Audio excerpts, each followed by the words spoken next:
17-year-old has been in Barcelona, and we watched Severance together. So I watched the penultimate episode last night, and tonight we will watch the last episode. But your assessment of this Apple TV Plus television show? Amazing. Yeah. I should tell you the ending first. No! No, it's really good. It's really well done, and I really hope. I know it looks like it's going to have the third season as well, and whatever. I just think. But even if it doesn't, it feels like a satisfactory. I would rather not have it because I think this that's is. That's how I feel about Ted Lasso. Why are you going to bring another Ted Lasso season back? I completely agree. So I think it looks like pretty good ending, and it's a nice, the innovation part. 2 seasons, 2 different types of focus in it, and just wrap it up and not have an extra one. Don't ruin it. Yeah, maybe they'll do. Better Call Saul and Breaking Bad. They were nicely constructed around 5 seasons, and so but that was conceived from the beginning as a longer series. So we'll see. But yeah, I loved it. I thought it was really one of my favorite things to do is to make up words to theme songs for television shows that don't have words, and then. Also, I found a guy who does this, and we had all virtually the exact same theme song for Severance, making up our own words, which is basically like, I'm watching Severance. It's just like this really sparse. Anyway, can't wait to watch the finale tonight. If you love Twin Peaks like I do, this is the Twin Peaksiest show in many ways in a long time. But I'm at the Amherst kitchen table of Hampshire College astronomer Dr. Salman Hameed from Kainat Studios, Mr. Universe. There was something really cool that happened in our solar system that we got a glimpse of from the other side. There's something cool that is coming up, and there is something cool that we really don't know much about, which is dark energy. But let's start about the eclipse from the moon. Right. So a couple of weeks ago, or a week and a half, or 2 weeks ago, roughly, yeah. A week and a half, in fact, and there's a reason I'm saying that. There was a lunar eclipse here which was visible from the valley as well. Except for the clouds. Well, except for the clouds. So I should say that it should have been visible from the valley, but as usual, it was the clouds. But that was the lunar eclipse, basically where the Earth blocks the light from the sun. So moon comes into the shadow of the Earth. And again, a clarification. There is absolutely no problem in looking at the lunar eclipse, in fact, without any protected gear, because there is no issue. You're just looking at the moon, but it is in Earth's shadow, so it looks bronze-like when it's at the time of the total eclipse. Mm-hmm. But what if you are on the moon? Then you are going to see the sun being blocked by the Earth. And so that you are getting into the shadow of the Earth. Yeah. And so if you are on the moon, you will have this different experience, and that will be quite spectacular, but nobody is on the moon. Right. Except a lander. And so this was a lander from a company that is over there. The lander is called Blue Ghost. And it was one of the successful landers. There is also a failed lander right now over there as well. But this one was active at the time of this eclipse. And it took a beautiful, there is sets of images. There is a video of that. Just check it out. Those images, look at for solar eclipse from the moon. And you are going to see the Earth starting to cover the sun, and you also see this diamond shape that we have also seen, where you start seeing the sun come out, and it forms a little bit of light at the edge of it. Mm-hmm. Monte, you know what I'm talking about. Yeah, I witnessed it last year. Because total eclipse is absolutely amazing, and so this is what the Blue Ghost lander saw from the moon. So saw a total eclipse of the sun, but from the moon. Like we experienced, many of us, last year, total eclipse of the sun, but from Earth. Right, that's exactly right. Yeah. And that's what Bonnie Tyler experienced. I love Bonnie Tyler. I just thought I got that song out of my head after the eclipse last year, but here it is, back in there. I have to re-sing the Severance fake theme song again now to help purge it. But there is a partial solar eclipse here again visible from the valley, and this is on March 29th, right at the time of sunrise. And so, as you know, with the solar eclipse, you're looking for very specific times, and so this is not a total solar eclipse. So it is somewhere, but not here. Not on Earth at all. Really? It's like, yeah, no I thought there were place. 2 solar eclipses, like total solar eclipses, every year on the Earth somewhere. Not total eclipses. So Really? yeah, so it's not coming in. But this is what is called sort of like a deep partial eclipse. So in way north in Nova Scotia, it's going to be around, I think, 90% of the eclipse. But still, it's 90%. And as you know, there is a huge. Those 10% is the one that makes a huge difference. I tell everybody that you said it's the difference between kissing and going all the way. Yeah, well, that is correct. I stand by my statement. But here you are going to see, I think it's about 50% or a little bit around that, and it's going to be start at 6:37 on March 29th. So you have to look at your local, wherever you are listening to, your local time for that. The maximum is going to be at 6:40 a.m. I looked at it for Holyoke, for example, between Amherst and Springfield, and it ends at 7:07 a.m. So it's going to be early in the morning when the sun comes up. It's going to be a little, not fully. Yeah. It's half the sun. And you do need protective gear for this one. Yes, do not look at the sun. Okay, so here, thank you for reminding me. Absolutely. So, partial solar eclipse is the worst in terms of that because you are not, half of the light is blocked and all the harmful radiations are still coming through. So, do not look at the sun during partial solar eclipse unless you have solar eclipse glasses. Can I find my solar eclipse glasses from last year at this point or not? Otherwise, do not, because do not use sunglasses. They won't work. So anyway, so yeah, that's really important. So you have a chance if you have your solar eclipse glasses, if you can find them from last year, you can actually use them to see it right at sunrise. And that's the 29th, which I think is Saturday morning, right? I think so. Yeah. We are going to... we can fact check that rather easily. I think it's Saturday. And because we are going to LA to celebrate Eid. So that is the end of Ramadan. And my brother is in LA and his family. And we are all traveling. In fact, we will be on the plane at... I think our plane leaves at... you might be able to see from a plane. That's probably really cool. Yeah, so I'll have to check on my eclipse glasses. And hopefully have a window seat. And yeah, so anyway, so that actually reminds me that would be kind of cool. So that's would be our schedule for the plane. Is there a proper congratulations, it's Eid greeting that I could learn? Yeah, it's Eid Mubarak. Oh yeah, I knew that one. Yeah, Eid Mubarak. Eid Mubarak. Yeah. So that's what's going to be, and yeah, I mean that's always the festive one. There's a lot of usually sweets and other things in there, and so. I have a young 6-month-old niece, and so my whole thing is Eid whatever, but we haven't met my niece yet. Actually, not niece, grandniece. Oh my goodness, this is a whole other situation. No, it's my nephew's kid. I feel so old now. Yeah, wow. Suddenly, I just realized that I'm You have like, a grandniece. Oh, yeah, dear. but she's very cute, and so our whole reason of going there is to go there and have unfettered, time with her and just play with her. Love it. We're speaking with Hampshire College astronomer Dr. Salman Hameed, Mr. Universe. In our universe, as we all know, if you've watched Star Wars, there's the dark side of the Force and the light side of the Force. And we're going to talk about the dark side right now. So we know that, or at least we think we know, that our universe is made up of matter, the ones that we know of, you and I, are made up of, and all the galaxies and stars and galaxies, the atoms. That You never trust an atom. You know why? Why? They make up everything. Well, Except as it turns for out, dark matter. Exactly. And that's the end of that joke forever. I think I'm out of my element.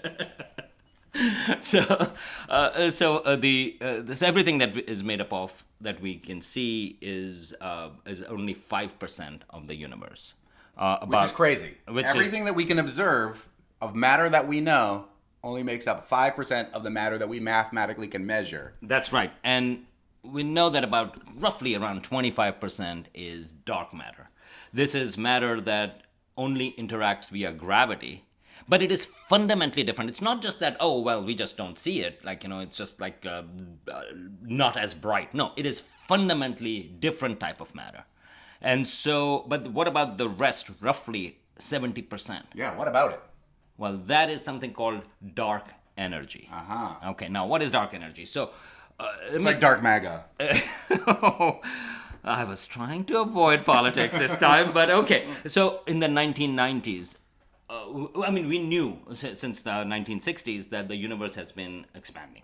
And this was actually, in fact, I would say that we actually know that from the 1920s, from Edwin Hubble, the astronomer, whom later on we named the telescope after, that the galaxies and everything within it, sort of like, we see them actually expanding out. And so that actually showed that they're moving away from us. And the best explanation was that the universe is expanding. And there is an expansion rate. We call it the Hubble constant. So it tells you how fast the universe is expanding. Now, the evidence for that was earlier on with Hubble, but later on it was just confirmed over and over again, and people have been trying to figure out exactly what is the rate of expansion. Now, the expectation was that because there is a lot of matter in the universe, that what would be the rate of expansion? So it should be perhaps slowing down, but the question was that because of all the matter in it, that what is the rate of slowing down of this expansion? That was the expectation. So in the 1990s, astronomers were looking for that. And the way they look at that are different ways to measure distances to galaxies. Because the farther the galaxy is, because of the expansion, you would expect it to be going the faster away from us. So they were looking at these distances, and they used some of the exploding stars. These are called supernovae. Particular type of supernovae, and they were looking for that. And remember, they were looking for the rate of slowing down of this expansion. This was what was expected. But what they found instead was that the universe is not just not slowing down, it looks like, but rather it is accelerating. The expansion is accelerating. Now that is really weird. Yeah. Because that is something like anti-gravity, or that is something that is pushing these galaxies away at a rate that is, the expansion rate is higher. And so this was what astronomers dubbed it dark energy, that there is some sort of energy that is actually pushing these galaxies faster and faster. So the rate of expansion is accelerating.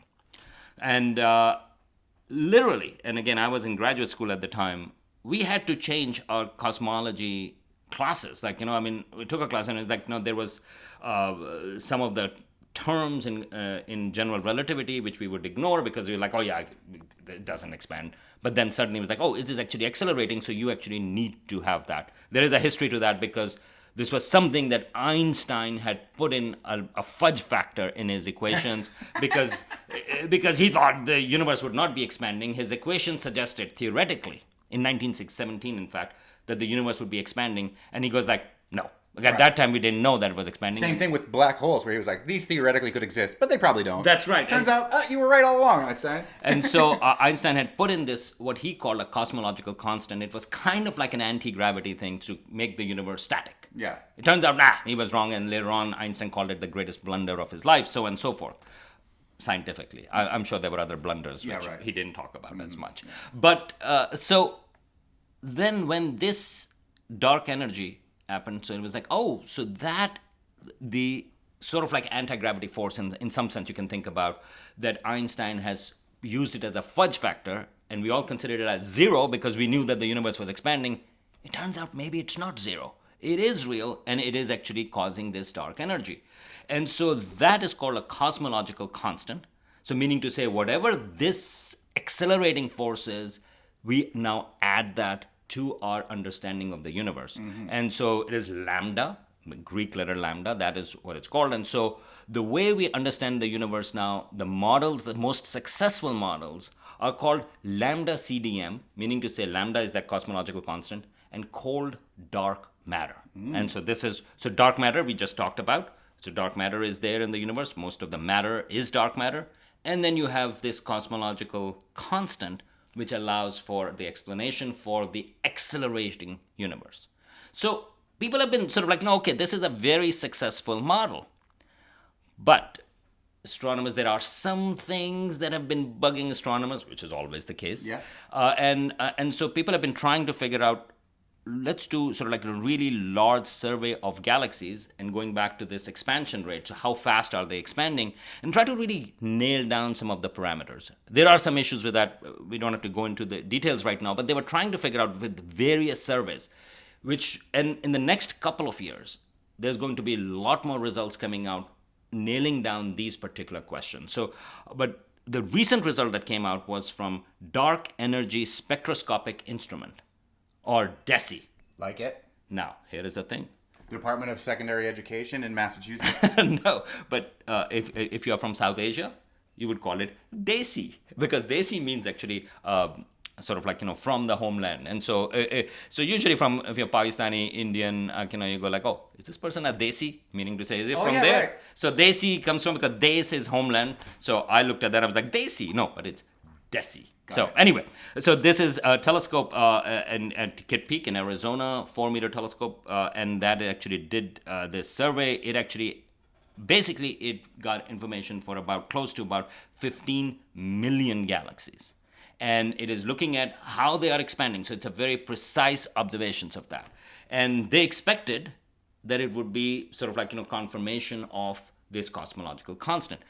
But it looks like, and these are still early results. Last year, the first batch of the results had come out and it had a hint of it. And now the second batch, and it looks like it may be true. It looks like that this lambda, this cosmological constant, which is driving this acceleration, right now, the results suggest that that constant itself may not be constant. Meaning to say, and so you go like, oh my goodness, yeah, well, it's very exciting for astronomers. So here is what's going on, basically what the thing comes in. We know that the universe is expanding. We knew that the expansion is accelerating. But now it looks like that the rate of acceleration is also changing across time. And that is really interesting, and that may solve some problems. But the problem is that now it has caused other problems in there. So we will see what happens. But right now, the big thing is that the way we understood dark energy, that hey, we can just have this cosmological constant. Remember the word constant, and it's going to explain how the universe is accelerating. That is being challenged by these results, because it looks like that constant is not constant anymore. It is changing over time across the universe. I love it. That's what makes science so great, that you can assess what you have learned, you can reassess what you have learned, you can learn that you learned it wrong because of new data, and you can change your mind.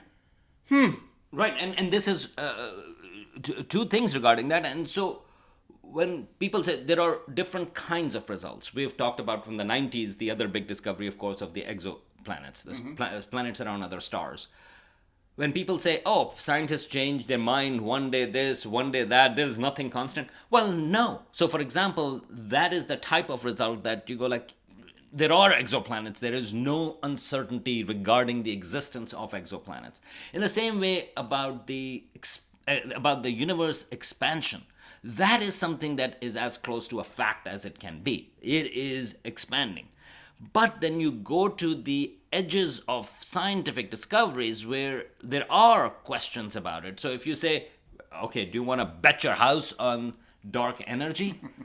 I won't. Yeah. I'll be like, we'll see, because there are a lot of small questions around it, and maybe those small questions may become big, but that is still something that we are trying to figure out. So I think that's because those things come in, people go like, scientists don't know about the formation of the earth or the sun or whatever. No, we actually know a lot with a lot of certainty. But these type of things are hard, and people are still trying to figure out. By the way, this particular result itself is under 5 sigma. So this is the way astronomers and physicists look at errors. So right now, the gold standard is 5 sigma, which means that the chance of this result being a fluke is 1 in 3.5 million.